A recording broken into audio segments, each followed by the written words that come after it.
tukang kayu yang menyelamatkan manusia. Apakah mungkin Tuhan menjelma menjadi manusia? Marilah sejenak kita memikirkan pertanyaan tersebut. Sangatlah mungkin bahwa Tuhan yang Maha Kuasa menjelma menjadi manusia. Tetapi pada kenyataannya, banyak sebagian manusia yang tidak mempercayainya. Marilah kita menganalisanya. Apabila Tuhan menjelma menjadi manusia dewasa yang dapat menunjukkan kuasanya pada manusia, tentu banyak yang percaya karena mereka menyaksikan kedahsyatan kuasa Tuhan yang nampak tersebut. Tidak ada seorang pun yang akan menyangkalnya. Tetapi pada kenyataannya, Tuhan yang Maha Kuasa tersebut menjelma menjadi seorang bayi mungil. Bayi yang memiliki segala keterbatasan dan kebergantungan pada ibunya. Bayi yang tumbuh dan berkembang sebagai manusia normal. Dan melalui fakta sejarah sampai saat ini, banyak orang sulit menerima dia sebagai penjelmaan dari Tuhan yang Maha Kuasa. Yesus adalah Tuhan yang menjelma menjadi manusia. Misi Tuhan datang untuk menyelamatkan umat manusia. Yesus datang ke dunia melalui Maria, orang Yahudi. Yesus hidup dalam segala keterbatasan dan kesederhanaannya. Tuhan yang Maha Kuasa rela membatasi dirinya agar dapat menyelamatkan umat manusia. Tanpa kita melihat tujuan Tuhan, maka sangat mustahil kita mempercayai bahwa Yesus adalah Tuhan yang menjelma menjadi manusia, dengan misinya untuk menyelamatkan umat manusia. Bahkan ahli agama orang Yahudi sekalipun tidak mempercayainya, apalagi bangsa-bangsa lain ataupun umat kepercayaan lain yang ada di muka bumi ini yang percaya bahwa Yesus adalah Tuhan yang menjelma menjadi manusia. Marilah kita memahami Tuhan yang menjelma dalam diri Yesus yang memiliki tujuan untuk menyelamatkan umat manusia. Manusia sudah jatuh ke dalam dosa, dan upah dosa adalah maut. Pada saat manusia jatuh ke dalam dosa, maka pada kodratnya secara alami telah cacat. Kita semua orang berdosa, bukan karena kita telah berdosa, tetapi kita berdosa oleh karena kita adalah orang berdosa. Karena upah dosa adalah maut, maka tidak ada seorang pun yang luput dari hukuman maut. Tidak ada seorang manusia di dunia ini yang mampu menyelamatkan dirinya, apalagi menyelamatkan umat manusia seluruh dunia.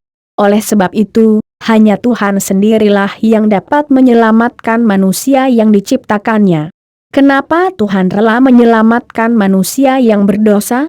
Karena manusia adalah merupakan puncak ciptaan Tuhan, dan manusia diciptakan menurut gambar dan rupa Tuhan.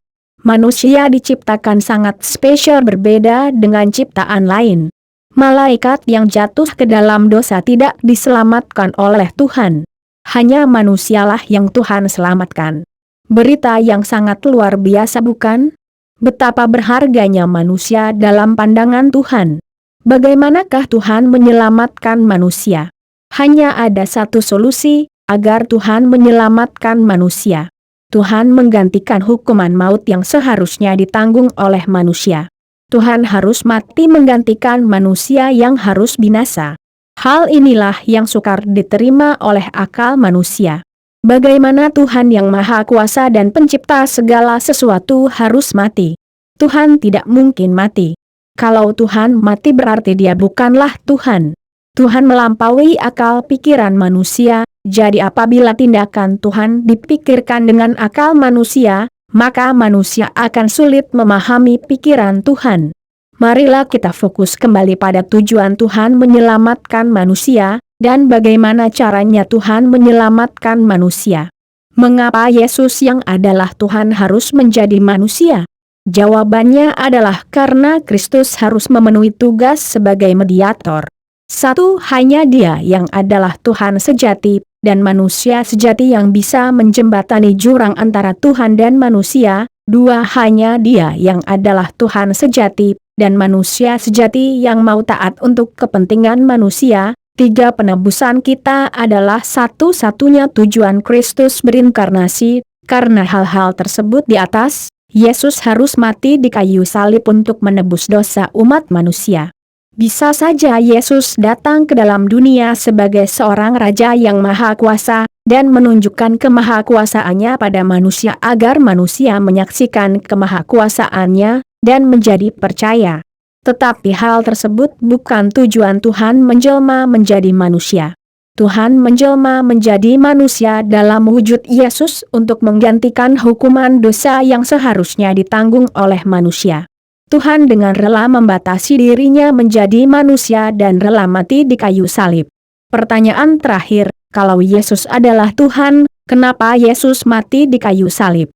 Apa benar Yesus yang adalah Tuhan mengalami kematian? Bagaimana Tuhan bisa mati? Hal yang harus dipahami bahwa yang mati adalah Yesus dalam wujud manusia sejati. Yang mengalami kematian adalah badan fisiknya, bukan rohnya. Oleh karena itu dibuktikan melalui kebangkitan Yesus. Pada hari ketiga, Yesus bangkit dari alam maut. Maut sudah dipatahkan kuasanya. Yesus mempunyai tubuh yang baru. Barang siapa percaya pada Yesus yang menggantikan hukuman dosa manusia, maka apabila kita mati, kita akan mempunyai tubuh yang baru seperti tubuh Yesus.